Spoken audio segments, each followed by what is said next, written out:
জীবনে কোনোদিন মার মনে কষ্ট দিবা না, বাবার মনে কষ্ট দিবা না। বহুত আলেম এমন আছে, আহারে অধিকাংশই গরিবের সন্তান। মাদ্রাসা যখন বন্ধ হইতো, বাড়িতে গেলে মা সন্তানের যখন বিদায়টা দিত, ডিম বিক্রি করা টাকা দিত, মুরগি বিক্রি করা টাকা দিত, আর বলতো বাবা কোনোদিন মাদ্রাসা ছাইরা দিস না। জ্বলন্ত একটা প্রমাণ দিয়া এখনই আলোচনা শেষ করে দিব। মা যেমন সন্তানের ভালোবাসে, মার চেয়ে বেশি ভালোবাসে আমার নবী তার উম্মতের। যুবক রে, কেন তুমি নবীরে ভালোবাসবা না? আমার নবী উম্মতের জন্য কত পাগল জাননি। এখনই আলোচনা শেষ করব, শুধু আশেকদের চোখে পানি দেখতে চাই। আওয়াজ দেয়া দেখায় দিবা এই ৫৬,০০০ বর্গ মাইলের মধ্যে টেকনাফ থেকে তেতুলিয়ায় আমার সোনার বাংলাদেশে ৯২ ভাগ মুসলমানের দেশে তুমি যেই দল করো, দল তোমার দলের জায়গায়, তুমি যে পীরের মুরিদ হও, পীর তোমার পীরের জায়গায়। আমি মনিরুল ইসলাম শরীয়তপুরী টেকনাফ থেকে তেতুলিয়া প্রতিদিন সারা বাংলাদেশে একটা মেসেজ যুবকদেরকে দেই, যুবক তুমি বিএনপি করো এটা তোমার পরিচয় হতে পারে না, তুমি আওয়ামী লীগ করো এটা পরিচয় হতে পারে না, তুমি জামাত করো এটা পরিচয় হতে পারে না, ইসলামী আন্দোলন করো এটা তোমার পরিচয় না। আরে পরিচয় তো হবে একটাই, আমরা এক আল্লাহর বান্দা, এক নবীর উম্মত। কথা বলেন ঠিক কিনা? এটাই আমাদের বড় পরিচয় যে আমাদের আল্লাহ এক, আমাদের নবী এক, আমাদের কাবা এক, আমাদের কোরআন এক। আল্লাহকে পাওয়ার জন্য আমার কোনো ভাই চরমনাই পীরের হাতে হাত দিতে পারে, আল্লাহকে পাওয়ার জন্য আমার কোনো দিনী ভাই বাহাদুরপুরের ময়দানে যাইতে পারে, আল্লাহকে পাওয়ার জন্য আমার কোনো ভাই উজানির ময়দানে যাইতে পারে, আল্লাহকে পাওয়ার জন্য আমার কোনো ভাই জনপুরীর পীরের হাতে হাত দিতে পারে, আল্লাহকে পাওয়ার জন্য আমার কোনো ভাই টঙ্গীর ইস্তেমায় বিছানা বিছাইতে পারে। এটা আমাদের পরিচয় না, পরিচয় কিন্তু একটাই, আমরা এক আল্লাহর বান্দা। আল্লাহকে পাওয়ার জন্য কেউ তাবলিগে দৌড়ায়, আল্লাহকে পাওয়ার জন্য কেউ চরমনাই দৌড়ায়, আল্লাহকে পাওয়ার জন্য কেউ উজানি দৌড়ায়, আল্লাহকে পাওয়ার জন্য কেউ সারসিনা দৌড়ায়। মায়ের ৫টা সন্তান ৫ পীরের মুরিদ হইতে পারে, মায়ের ৫টা সন্তান ৫টা রাজনৈতিক দলের নেতা হইতে পারে, ৫টা রাজনৈতিক দলকে সমর্থন করতে পারে। কিন্তু যখন আমরা দেখব ৯২ ভাগ মুসলমানের দেশে কোনো কুলাঙ্গার আমার নবীকে অপমান করে, যখন আমরা দেখব ৯২ ভাগ মুসলমানের দেশে কোনো কুলাঙ্গার আমার কোরআনকে অপমান করতে চায়, আমার আল্লাহর বিরুদ্ধে কথা বলে, তখন কে কোন পীরের মুরিদ এগুলা দেখার টাইম থাকবে না, কে কোন দল করি এগুলা দেখার সময় থাকবে না। মায়ের ৫টা সন্তান মুষ্টিবদ্ধ করে ওই নাস্তিকের জুতা দিয়া বাইরে আরে জানতা পুঁতে ফেলতে হবে। কথা বলেন ঠিক কিনা? রাজি আছেন না নাই? আরো জোরে বলেন, রাজি আছেন না নাই? আল্লাহু আকবার বলেন তো। এই যে আল্লাহু আকবার বললেন আপনারা, এটা কি কোনো দলের স্লোগান? একসাথে বলেন, দলের স্লোগান? এটা আল্লাহ প্রদত্ত একটা পাওয়ারের নাম, যেই পাওয়ার আল্লাহ কেবল মুসলমানদেরকেই দিছে। কথা বলেন ঠিক কিনা? আমরা মুসলমান, আমাদের জন্মের পরে ডান কান আল্লাহু আকবার, আমরা মুসলমান আমাদের জন্মের পরে বাম কান আল্লাহু আকবার। প্রতিদিন মসজিদের মিনার থেকে মুয়াজ্জিন ঘোষণা দেয় আল্লাহু আকবার। এমনকি দুনিয়া থেকে যেদিন বিদায় নিয়ে চলে যাব, শেষ বিদায়ের জানাজা, ওই দিনও আল্লাহু আকবার আছে না নাই? আরো জোরে বলেন, আছে না নাই? ও আমার রায়ের বাগ যাত্রা বাড়ির বাইরে রে, দিলের কানটা লাগাইয়া আমার কথাগুলো শুনবেন গো বাবা। আমার আল্লাহ কোরআন নাজিল করলো আজ থেকে ১৫০০ বছর আগে। এই ১৫০০ বছরের ভিতরে কত নাস্তিকের আবির্ভাব হইল, কত পণ্ডিতের আবির্ভাব হইল, কত বুদ্ধিজীবীর আবির্ভাব হইল, যারা চাইল কোরআনের ভুল ধরার জন্য, পারে নাই বাবা। কেন পারে নাই জানোনি? আমার আল্লাহ এই কোরআনের শুরুতে চ্যালেঞ্জ করে বলছে যালিকাল কিতাবু লা রাইবা ফি। আমার এই কোরআনে কোনো ভুল নাই, আমার এই কোরআনের ভিতরে কোনো সন্দেহ নাই। যুবক ভাইরা রে, গলা সাইরা দিয়ে আল্লাহু আকবার বলেন তো। আরো জোরে বলেন আল্লাহু আকবার। বাপ যতবার টাইম আসবে আল্লাহু আকবার বলে আমার মালিকের খুশি করবেন। দুনিয়ার কোনো নেতা নেত্রীর নাম একবারও নিতে বলবো না। আল্লাহু আকবার জোরে বলবেন, আপনার হাড় আমার আল্লাহ ভালো রাখবে। আল্লাহু আকবার। যুবক তাহলে ১,৫০০ বৎসরের ভিতরে কত ইসলাম বিদ্বেষীর আবির্ভাব হইল। তারা চাইলো কোরআনের ভুল ধরতে পারে নাই। জ্বলন্ত একটা প্রমাণ দিয়া আমি আমার মূল আলোচনার দিকে ঢুকবো। আমাদের পাশের রাষ্ট্র ভারত, এই ভারতের ভিতরে একজন হিন্দু ছিল। লক্ষ লক্ষ হিন্দুরা যারে দেবতা মানত, লক্ষ লক্ষ হিন্দুরা যার সামনে মাথাটা নত করত, লক্ষ লক্ষ হিন্দুদেরকে সে যেইভাবে চালাইতো তারা সেইভাবে চলতো। নামটার ডক্টর শিবশঙ্কর মহারাজ। লক্ষ লক্ষ হিন্দুরা যারা দেবতা মানে, 7টা ভাষায় তিনি ডক্টরের ডিগ্রিও নিছেন। এবার তিনি গবেষণা করা শুরু করলেন, লক্ষ লক্ষ হিন্দুরা আমার দেবতা মানে, যেইভাবে চলতে বলি তারা সেইভাবে চলে, আমার ধর্মের আদৌ বাস্তবতা আছে কিনা। এবার তিনি সনাতন ধর্ম নিয়ে গবেষণা শুরু করলেন। দেখে দেশ পরিবর্তন হইলে তার ধর্মীয় কিতাবের পরিবর্তন হয়ে যায়। ডক্টর বলে দেশ পরিবর্তন হইলে ধর্মীয় কিতাবের যদি পরিবর্তন হয় এ ধর্ম সত্য হইতে পারে না। এবার তিনি খ্রিস্ট ধর্ম নিয়ে গবেষণা শুরু করলেন। দেখে ভারতের বাইবেল একরকম, আমেরিকারটা আরেক রকম, চায়নারটা আরেক রকম। সিদ্ধান্ত নিলেন দেশ পরিবর্তন হইলে যদি ধর্মীয় কিতাব পরিবর্তন হয় এই ধর্ম সত্য হইতে পারে। আরো জোরে বলেন পারে। এবার ডক্টর শিবশঙ্কর মহারাজ চিন্তা ভাবনা কইরা, যেহেতু তিনি আরবি ভাষায় ডক্টরেট ডিগ্রি নিছেন বাবা, রায়ের বাগের বাইরা রে ডক্টর শিবশঙ্কর মহারাজ এবার আল্লাহর কোরআনটা হাতে নিলেন। তিনিও সিদ্ধান্ত নিলেন আমি এই কোরআন নিয়ে গবেষণা করব, আমি ইসলাম ধর্ম নিয়ে গবেষণা করব, আমি দেখতে চাই মুসলমানের ধর্ম সত্য না মিথ্যা। এবার যখন কোরআনটা হাতে নিছে বাবা, ওই কোরআনটা নেওয়ার পর কোরআনটা খোলার সাথে সাথে ডক্টরের নজরে চলে আসছে। আমার আল্লাহ চ্যালেঞ্জ দিয়ে বলতেছে যালিকাল কিতাবু লা রাইবা ফি, আমার কিতাবে কোনো ভুল নাই, আমার কিতাবে কোনো সন্দেহ নাই। ডক্টরের মাথা গোলা শুরু হয়ে গেল, এইটা কেমন কিতাব, এই কিতাবটা কে লিখলো যেই কিতাবের শুরুতে চ্যালেঞ্জ করে বলে আমার কিতাবে কোনো ভুল নাই, আমার কিতাবের ভিতরে কোনো সন্দেহ নাই। অথচ দুনিয়ার ভিতরে যত কিতাব আছে লেখক তার লিখনির শুরুতে অথবা শেষে লেখা দেয় আমার এই গ্রন্থের ভিতরে যদি কোনো ভুল ত্রুটি দৃষ্টিগোচর হয় অনুগ্রহ করে জানাবেন, পরবর্তী সংস্কারে সংশোধন করে দিব। আমার আল্লাহ এমন কিতাব পাঠাইলো মুসলমানদেরকে, এমন কিতাব দিল যেই কিতাবের শুরুর ভিতরে চ্যালেঞ্জ করে বলতেছে কোনো ভুল নাই, সন্দেহ নাই। এবার ডক্টর বলে এই কোরআন আমার পড়তে হবে, এই কোরআন আমার জানতে হবে, এই কোরআনের ভুল আমার বের করতে হবে। এবার ডক্টর ভুল বের করার নিয়ত কইরা কোরআনটা তেলাওয়াত করা শুরু করছে। আলহামদুলিল্লাহি রাব্বিল আলামিন, ওই দিক দিয়া মিনাল জিন্নাতি ওয়ান নাস কমপ্লিট 30 পারা কোরআনটা ডক্টর তেলাওয়াত কইরা এই কোরআনের মজাটা তো পায়া গেছে বাবা। দেখে আল্লাহর কথাই সত্য, এই কোরআনে কোনো ভুল নাই, এই কোরআনে কোনো সন্দেহ নাই। ও যুবক ভাইরা রে, এই কোরআন তো এমন একটা কিতাব যতই পড়ে ততই মজা, আছে না নাই? একসাথে বলেন আছে না নাই?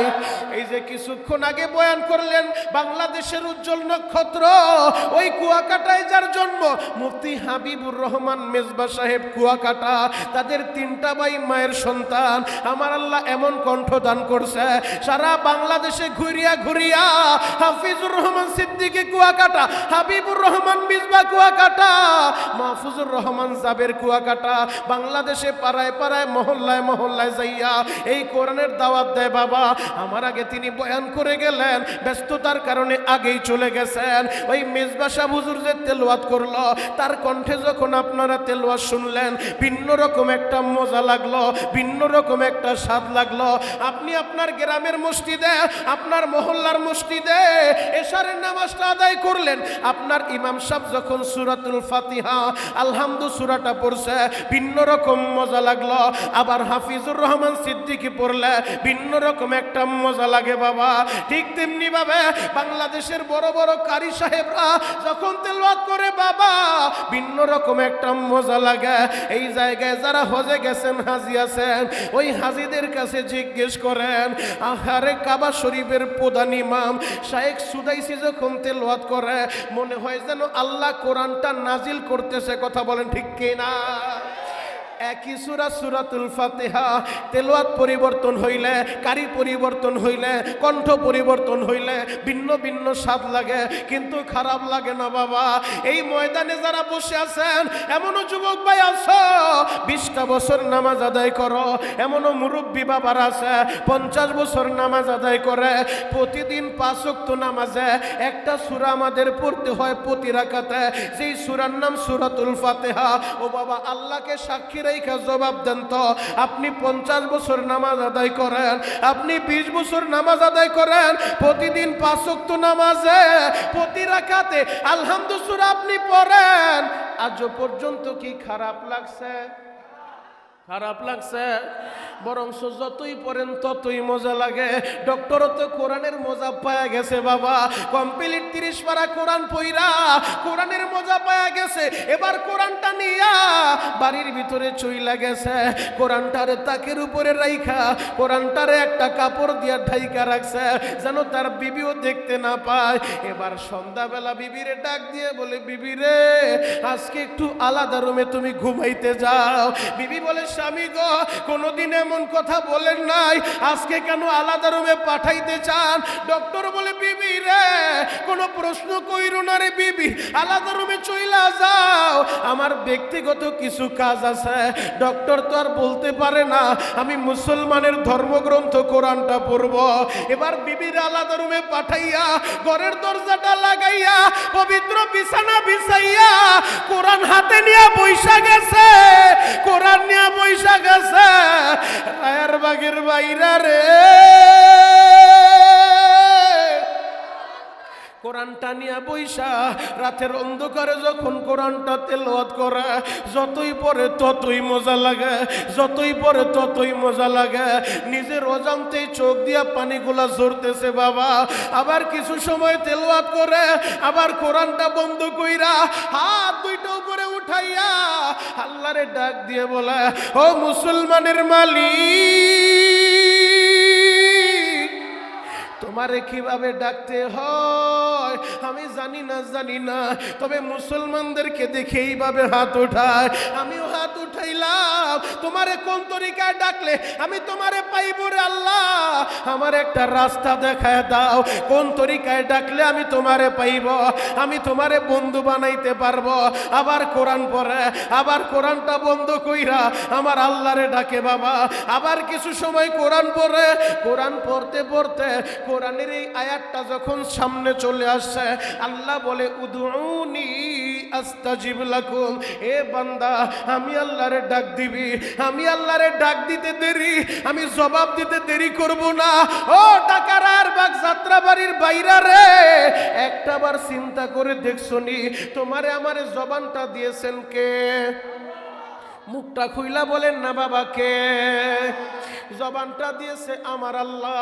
আল্লাহর দেওয়া জবানটা দিয়া এই দুনিয়ার ভিতরে আইসা আপনি আর আমি মায়েরে মা বললে মা খুশি হয়ে যায়, আল্লাহর দেওয়া জবানটা দিয়া বাবারে বাবা বললে বাবাই খুশি হয়ে যায়, আল্লাহর দেওয়া জবানটা দিয়া নেতারে নেতা বইলা ডাক দিলে নেতাও খুশি হয়ে যায় গো বাবা।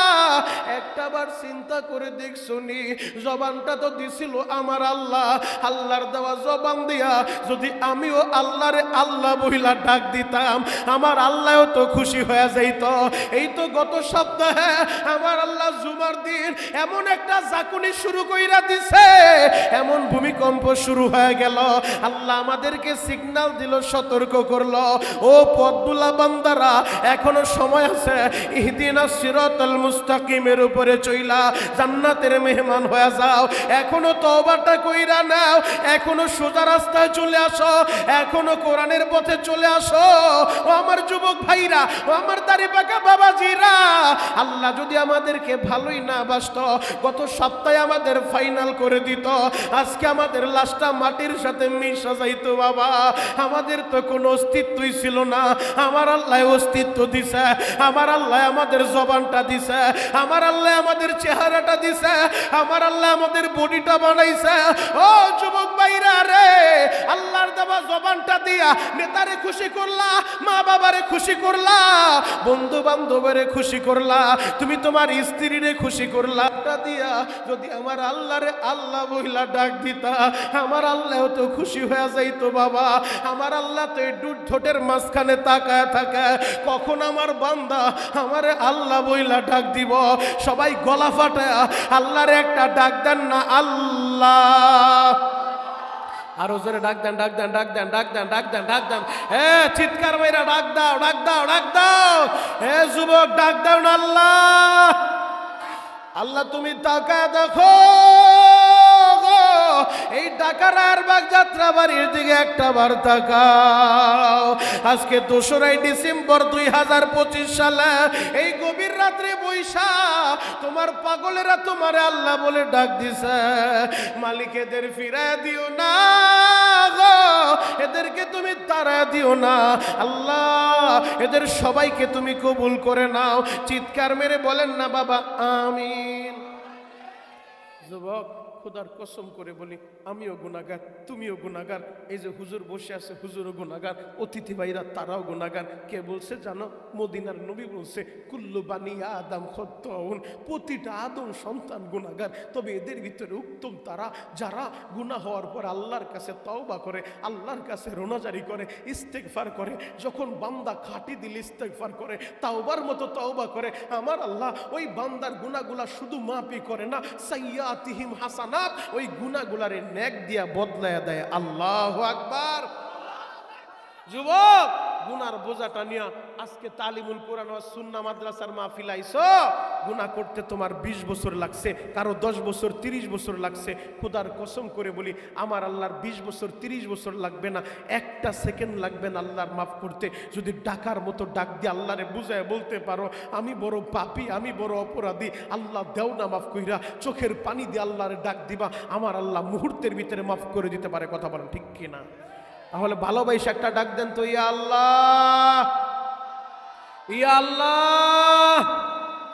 হে যুবক ভাইরা, হাজী সাহেব বাবাজিরা ডানে বামে নজর নাই, এক নজরে তাকায় থাকেন গো বাবা। ডক্টর শিবশঙ্কর মহারাজ এই কোরআনের মজাটা যখন পায়া গেছে, আমার আল্লাহরে ডাকা শুরু করছে। আল্লাহ বলে, উদউনি আস্তাজিব লাকুম, এ বান্দা আমারে ডাক দিবি, আমারে ডাক দিলে আমি ডাকের জবাব দিয়া দিব। যুবক রে, এবার ডক্টর যখন আল্লাহরে ডাকতে ডাকতে ঘুমের ঘরে চইলা গেছে বাবা পবিত্র বিছানায়, ওই ঘুমের ঘরে স্বপ্ন দেখে মদিনার নবী হাত দুইটা বাড়ায় দিছে।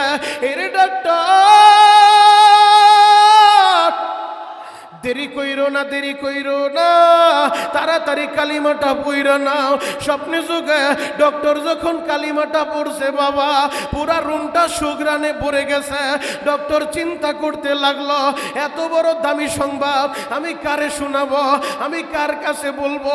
লক্ষ লক্ষ হিন্দুরা আমারে দেবতা মানে, লক্ষ লক্ষ হিন্দুদেরকে আমি যেইভাবে চালাই তারা সেইভাবে চলে। যদি এলাকার মানুষ জানতে পারে, আমারে তো এলাকায় থাকতে দিবে না, আমারে তো বাঁচতে দিবে না, আমি এই দামি সংবাদটা কার কাছে দিব? সিদ্ধান্ত নিয়ে নিছে আমি আমার বিবির কাছেই বলবো।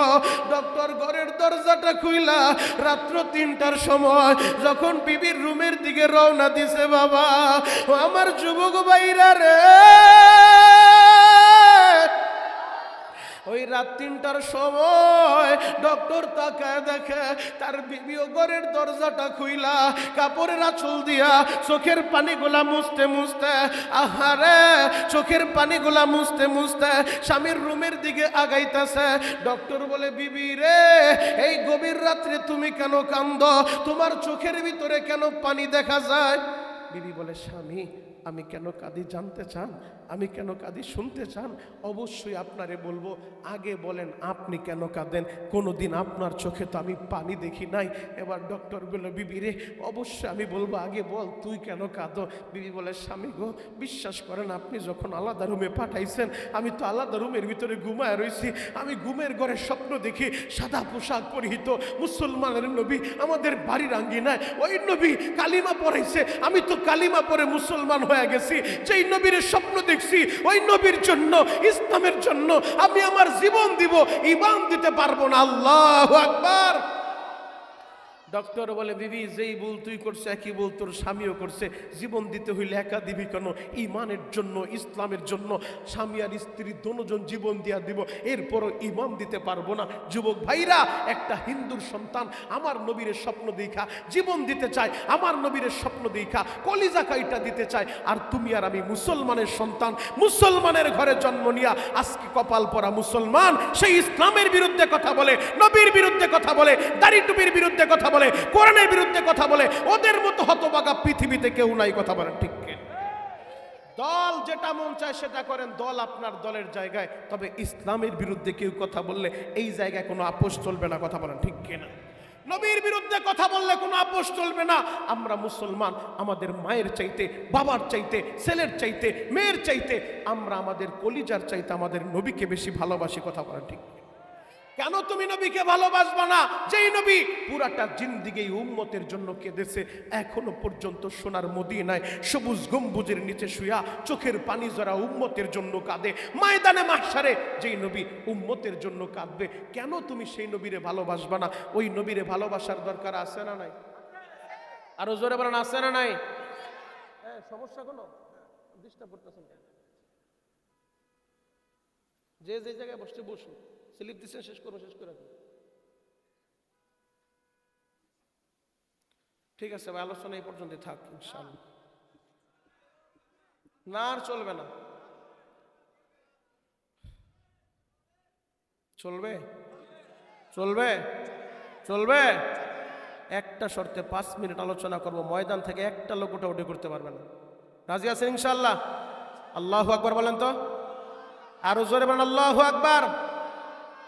যে যেই জায়গায় আসেন বসে থাকেন, পুরস্কার যাদেরকে দেওয়া হইব অপেক্ষা করেন, সব আছে ইনশাল্লাহ। এখনো পুরস্কার বাকি আছে, অতিথি বাইরে আছে, আপনারা সম্মানিত মানুষ, পুরস্কার দিবে ইনশাল্লাহ। তবে বয়ানের মাঝখানে এলোমেলো করবেন না, দিমাগ নষ্ট হয়ে যায়। কারণ এত বড় বক্তা বয়ান করছে, তারপরে মাঠ জমানো এটা চারটিখানি ব্যাপার না, কথা বলেন ঠিক কেন?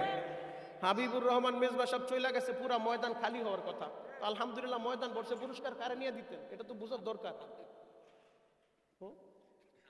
এটা তো বুঝার দরকার যে মাঠটা তো আগে ঠিক করতে হবে, এরপরে পুরস্কার দিতে পারবেন ইনশাআল্লাহ। অনেক পুরস্কার বাকি আছে, আর হুজুর বসে আছে অনেক বড় আলেম, আলহামদুলিল্লাহ। আমরা দোয়া করি এত বড় বড় বুজুর্গদের কদম যে মাদ্রাসায় লাগছে, এই মাদ্রাসা ইনশাআল্লাহ অনেক বড় হবে আল্লাহ পাক রব্বুল আলামিন আমাদের সবাইকে কবুল করুক, সকলে বলেন আমিন। মানে মুক্তাসার একটা কথা আপনাদেরকে বলে আলোচনা শেষ করব। বাবা, আমরা মুসলমান, আমরা আমাদের কলিজার চাইতে, আমরা আমাদের মায়ের চাইতে, বাবার চাইতে, ছেলের চাইতে, মেয়ের চাইতে, এমনকি আমাদের কলিজার চাইতে নবীকে বেশি ভালোবাসি, কথা বলেন ঠিক কিনা? আপনি কেন ভালোবাসবেন না? পবিত্র কোরআনের 3 নম্বর পারার 13 নম্বর পৃষ্ঠা সূরাতুল আল ইমরানের 31 নম্বর আয়াতে আল্লাহ নিজে বলে, কুল ইন কুনতুম তুহিব্বুনাল্লাহ। নবীজি দুনিয়ার মানুষের বলে দেন, এদেরকে জানায় দেন, যারা আমি আল্লাহরে ভালোবাসতে চাই, ফাত্তাবিউনি ইউহিব্বুকুমুল্লাহ, আগে যেন আপনার ইত্তেবা করে, আপনার অনুসরণ করে। বুখারীর ভিতরে নবীজি জানায় দেয়, মান হাব্বা সুন্নতি ফাকাদ হাব্বানি। উম্মত, যারা আমার সুন্নত ভালোবাসবা তারা আমারে ভালোবাসলা। কোরআন সুন্নাহ একত্র করলে এটাই প্রমাণ হয় যে সুন্নতকে ভালোবাসবে সে নবীর ভালোবাসা পাবে, যে নবীর ভালোবাসা পাবে আল্লাহর বন্ধু হবে, আর যে আল্লাহর বন্ধু হবে তার ভয় নাই, তার চিন্তার কারণ নাই। ওয়াগফির লাকুম যুনুবাকুম, আমার আল্লাহ এর জিন্দেগীর সব গুনাহ মাফ করে দিবে। আল্লাহু আকবার। আজকে তো দেশের ভিতরে আশেকের অভাব নাই, ওই খিচুড়ি খাওয়ার জিলাপি খাওয়া আশেক হয়ে লাভ নাই। আশেক যদি হইতে চাও, সাচ্চা আশেক হওয়া লাগবে, পাক্কা আশেক হওয়া লাগবে, খাব্বাবের মতো, খুবাইবের মতো, হানজালার মতো, দরকার হলে কলিজা কাইটা দিব। নবীর বিরুদ্ধে কেউ কথা বললে ওরে আমরা ছেড়ে দিতে পারবো না, কথা বলেন ঠিক কেন? দল যেটা মন চায় সেটা ক্ষমতা আসুক, কিন্তু আমাদের বক্তব্য একটাই থাকবে। আগেও বলছি, এখনো বলি, ভবিষ্যতেও বলবো, 3.5 হাত বডির ভিতরে যতদিন প্রাণ থাকে ততদিন বলেই যাব। যত বড় এমপি মন্ত্রী তারাও যখন স্টেজে থাকে তাদের সামনে কি কথা বলে আসি, বাবা আমার বাংলাদেশ 92% মুসলমানের দেশ। বারবার বিভিন্ন জন বিভিন্ন সময় নবীর বিরুদ্ধে কথা বলে, বিভিন্ন জন বিভিন্ন সময় নবীর চরিত্র নিয়ে ব্যঙ্গ করে, এগুলো আর আমাদের সহ্য হয় না। এই বাংলাদেশের ভিতরে আগামীতে যারাই ক্ষমতায় আসবে, সংসদের মাধ্যমে একটা আইন পাস করতে হবে, নাস্তিকদের সর্বোচ্চ শাস্তির বিধান, মৃত্যুদণ্ড করতে হবে, কথা বলেন ঠিক কিনা? যদি এই মৃত্যুদণ্ড করা হয় তাহলে আর কেউ সাহস করবে না। আমরা মুসলমান, আমরা তো অন্য ধর্মের বিরুদ্ধে বলি না। আমরা মুসলমান, আমরা তো অন্য ধর্মকে কটাক্ষ করি না। কেন বারবার যেই মুসলমানেরা তার মায়ের চাইতেও যেই নবীকে ভালোবাসে, বাবার চাইতে যেই নবীকে ভালোবাসে, জানের চাইতে যেই নবীকে ভালোবাসে, কেন বারবার সেই নবীর বিরুদ্ধে কটাক্ষ করা হবে? এটা কোনো মুসলমান বরদাস্ত করতে পারে না। এদেশের আলেম সমাজ, এদেশের মাদারসের কওমিয়া তালিবুল ইলমরা, এরা কখনো, এদেশের হক্কানি আলেমরা কখনো চাকরির জন্য রাস্তায় নামে নাই, কখনো বেতন বাড়ানোর জন্য রাস্তায় নামে নাই। তারা রাস্তায় নামে কখন? যখন দেখে নাস্তিকগুলা নবীর বিরুদ্ধে কথা বলে। তখন আলেম ওই মসজিদের ভিতরে বসে থাকতে পারে না, তখন মিম্বারের ভিতরে খতিব সাহেব বসে থাকতে পারে না, তখন মুহতামিম সাহেব খান মাদ্রাসায় বসে থাকতে পারে না, পীর সাহেব খানকায় বসে থাকতে পারে না। তখন আশিকে রাসূলরা রাজপথে নেমে আসে নাস্তিকদের বিরুদ্ধে কথা বলার জন্য। কথা বলেন ঠিক কিনা? অতএব বাংলার সংসদে একটা আইন পাস হওয়া দরকার, নাস্তিকদের সর্বোচ্চ শাস্তির বিধান, মৃত্যুদণ্ড করা হোক। আপনারা সবাই চান কি চান না?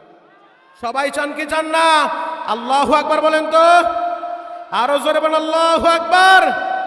তাহলে আমরা আল্লাহকে ভালোবাসবো, 2 নম্বরে নবীকে ভালোবাসবো, 3 নম্বরে মা বাবাকে ভালোবাসবো। যুবক, আমি তোমাদের পায়ে হাত রেখে বলে যাই, জীবনে কোনো দিন মা বাবার মনে কষ্ট দিও না, মায়ের কলিজায় আগুন দিও না, দিও না। যদি আল্লাহকে পাইতে চাও, নবীকে পাইতে চাও, মা বাবার মনে কষ্ট দিও না। এই জায়গায় যারা আছেন সবারই তো মনটায় চায় মদিনায় যাইবেন, নবীর রওজাটা দেখবেন। বাপ, মদিনায় যাইতে টাকা লাগে না, টাকা লাগে না, কপাল লাগে, কপাল। আশিকে রাসূল ময়দানে বসে বসে চোখের পানি ঝরা আল্লাহর কাছে দরখাস্ত দাও, মাওলা হে, জীবনে একটা বার আমার বড় আশা, নবীর রওজার সামনে দাঁড়া আমি আমার নবীর একটা সালাম দিব, আসসালাতু ওয়াসসালামু আলাইকা ইয়া রাসূলুল্লাহ, আসসালাতু ওয়াসসালামু আলাইকা ইয়া হাবিবাল্লাহ। মনটাই কি চায় না তুমিও হাজির বেশে ইহরামের সেলাইবিহীন 2 টুকরা কাপড় পইরা লাব্বাইক লাব্বাইক তালবিয়া পড়তে পড়তে আরাফায় যাইবা, মিনায় যাইবা, মুজদালিফায় যাইবা, সাফা মারওয়ায় সাই করবা, দৌড়াইতে থাকবা? মনটাই কি চায় না? যদি মনটাই চায়, আজকের এই মাহফিলে বসে চোখের গরম পানি দিয়া শুধু আল্লাহরে বুঝায় বলো, ও দয়ার আল্লাহ,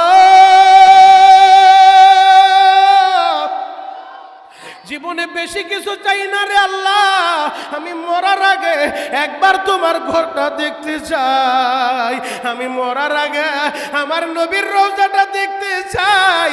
কেন তুমি নবীর ভালোবাসবানের যুবক, যেই নবী পুরাটা জিন্দেগি তোমার জন্য আমার জন্য কেঁদেছে, এখনো পর্যন্ত ওই সোনার মদিনায় সবুজ গম্বুজের নিচে শুইয়া এই উম্মতের জন্য কাঁদে গো বাবা। ওই ময়দানে মাহশারে পাগলের মতো দৌড়াইতে থাকবে, কখনো মিজানের পাল্লায়, কখনো পুলসিরাতের কিনারায়, কখনো হাউজে কাউসারের কিনারায় পাগলের মতো ছুটতে থাকবে এই উম্মতের নাজাতের জন্য। কেন তুমি ওই নবীরে ভালোবাসবা না? কেন তুমি নবীর সুন্নতের জন্য পাগল হইবা না? এরে যুবক, যদি নবীরে ভালোবাসতে চাও, ওই নবী বলছে তোমার মা বাবাই তোমার জান্নাত, হুমা জান্নাতুকা ওয়া নারুকা, তোমার মা বাবাই তোমার জান্নাত, তোমার মা বাবাই তোমার জাহান্নাম। মাত্র 5 মিনিটে আলোচনা শেষ করে দিব। এক নজরে আমার দিকে তাকায় থাকো, শুধু চোখে পানি দেখতে চাই রে ভাই। আমার আল্লাহ কান্নাওয়ালা চোখটা বড় পছন্দ করে, আমার আল্লাহ কান্নাওয়ালা চোখটা বড় ভালোবাসে রে বাবা। তোমার আমার গুনাহের কারণে যেই জাহান্নামের আগুন ধাউ ধাউ করে জ্বলে, এই আগুন নিবানোর জন্য বুড়িগঙ্গার পানিতে কাজ হবে না, পদ্মা মেঘনা শীতলক্ষার পানিতে কাজ হবে না, চোখের পানি লাগবে, চোখের পানি। আশিকে রাসূল বাইরা রে, ওই নবী বলছে তোমার মা বাবাই তোমার জান্নাত, তোমার মা বাবাই তোমার জাহান্নাম। ও যুবক, এই ময়দানে তোমরা কারা মায়ের হারায় ফেলছ আমি জানি না রে ভাই। এই মজলিসে বৈশা তোমরা কারা বাবা হারায় ফেলছ আমি জানি না রে ভাই। এই রায়ারবাগ এলাকায় আজ থেকে 20 বছর আগে এত বড় বড় বিল্ডিং ছিল না বাবা, এত বড় বড় অট্টালিকা ছিল না বাবা। এই রায়ারবাগের অধিকাংশ বাড়িওয়ালার কাছে একটু খোঁজ খবর নিয়ে দেখেন, যারা মাহারা ফেলছে মনের ভিতরে একটাই দুঃখ। ও শরীয়তপুরি ভাই, 20 বছর আগে ঢাকার শহরে আসি, তখন আমার মা ছিল, বাবা ছিল, আমার টাকা ছিল না। আমার মা বাবা কষ্ট কইরা ডিম বিক্রি কইরা আমার বাবাই পরের জমিতে কামলা দিয়া আমারে লেখাপড়া করাইছে। সরকারি চাকরি করছি, এখন আমার সবই আছে, আমার গাড়ি আছে, বাড়ি আছে, আমার ব্যবসা প্রতিষ্ঠান আছে, কিন্তু মনের ভিতরে একটাই ব্যথা, আমার বাবা দুনিয়ায় বাইচা নাই, আমার মা দুনিয়ায় বাইচা নাই। ও মাহারা বাইরা রে, ওই মার জন্য বসে বসে কাঁদবা আর বলবা মালিক রে আমার মায়েরে তুমি মাইরো না, মাইরো না, আমার বাবারে তুমি মাইরো না। এর যুবক, আমার নবী মা বাবার ওয়াজ বেশি কেন করছে জানোনি? আমার নবী জন্মের আগে বাবা হারা ফেলছে রে ভাই। এই দুনিয়ায় আইসা নবী আমার জীবনে বাবারে বাবা বলে ডাকতে পারে নাই, জীবনে বাবার চেহারাটাও দেখে নাই। এই মাদ্রাসায় একটু খোঁজ খবর নিয়ে দেখা, ওই যে মুফতি শরীফুল ইসলাম জামালপুরীর কাছে জিজ্ঞেস কইরা দেখো, এমন এতিম আছে আহারে মাহফিলের সময় সন্তান পাগড়ি নিবে কিন্তু দেখার মতো কেউ নাই। বাস্তব একটা কথা তোমাদেরকে শুনে যায়, এই শরীফুল ইসলাম জামালপুরী সাহেবের এলাকায় আমি নভেম্বরের 3 তারিখে বয়ান করতে গেছিলাম। বাবা আমি 9 জন হাফেজের মাথায় পাগড়ি পরায় দিলাম। মুহতামিম সাহেব স্টেজের ডান পাশে দাঁড়াইয়া একজন হাফেজের নাম বলে আমি মাথায় পাগড়ি পেঁচায় দেই, বাবার নাম বলে বাবাই আমার হাত থেকে পুরস্কারটা নিয়ে যায়। 9 নাম্বার হাফেজের নাম বলল হাফেজ আবু রায়হান। নামটা যখন বলছে বাবা, ওই ছেলেটা ফোপায় ফোপায় কান্না শুরু করছে।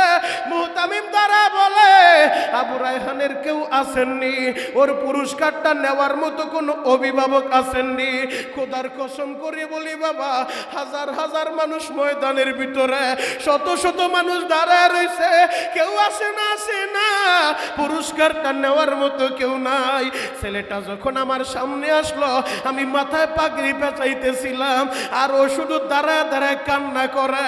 আমি পাগড়ি পেঁচাইতে পেঁচাইতে প্রশ্ন করলাম, ও বাবা তুমি কেন কান্দো? আজকে পাগড়ি পরাইতেছি তোমার আনন্দের দিন, তোমার চোখে কেন পানি? ওই ছেলেটা কি বলে জানোনি? বলে হুজুর আমি গরিবের ছেলে, আমার বাবা রিক্সা চালায়া আমার মাদ্রাসায় দিছে পড়ার লাইগা, আমার বাবার কষ্ট দেখা আমি মাঝে মধ্যে পলা বাড়িতে যাইতাম আর বলতাম বাবা গো আমার পড়ার দরকার নাই, আমারে কাজে দিয়া দাও বাবা, আমি মাসে মাসে টাকা কামাইতে পারবো, তোমার আর কষ্ট করতে হবে না।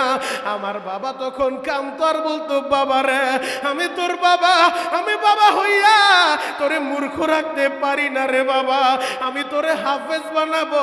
আমার জীবনে একটা স্বপ্ন, আমার ছেলে হাফেজ হবে, আমার ছেলে আলেম হবে। ও বাবা দরকার হইলে আমি রক্ত বিক্রি করব, আমি আমার কিডনি বিক্রি কইরা আমি তোরে লেখাপড়া করাইব। বাবা তুই মাদ্রাসাটা ছাইরা দিস না। হুজুর 2 মাস আগে আমার ওই বাবা ওই কবরে চইলা গেছে, কবরে চইলা গেছে।